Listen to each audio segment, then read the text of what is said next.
ব্যাপারটা এমন না যে আল্লাহ লিখে রেখেছেন বলে আপনি বেছে নিচ্ছেন। যেহেতু আপনি এটাই বেছে নেবেন, তাই আল্লাহ আগে লিখে রেখেছেন। এখানে পছন্দ আপনার, তবে আল্লাহ আপনার পছন্দ জানেন। যেমন ধরেন, একটা রাস্তার মোড়ে আসলেন, সামনে 5টা রাস্তা, রোড নাম্বার 1, 2, 3, 4, 5। এখানে পছন্দ আপনার, বেছে নিতে পারেন রোড নাম্বার 1, 2, 3, 4, 5। আপনি গেলেন রোড 2-এ। এটা আগে থেকেই লেখা আছে আপনার নিয়তিতে যে আপনি যাবেন 2 নম্বর রোডে। ব্যাপারটা এমন না যে আল্লাহ লিখেছেন বলে আপনি করছেন। যেহেতু আপনি এটাই বেছে নেবেন, তাই আল্লাহ আগে লিখে রেখেছেন। তাহলে পছন্দ আপনার। আপনি চাইলে টাকা উপার্জন করতে পারেন ভালো কাজের মাধ্যমে, হালাল উপায়ে, অথবা পারেন চুরি করে হারাম উপায়ে। পছন্দ আপনার।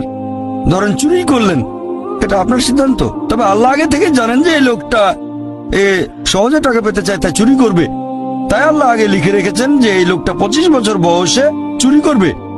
এখানে দোষটা কার? দোষ আসলে আপনার। তবে আল্লাহর আছে ইলমে গায়েব, তাই তিনি আগেই লিখে রেখেছেন।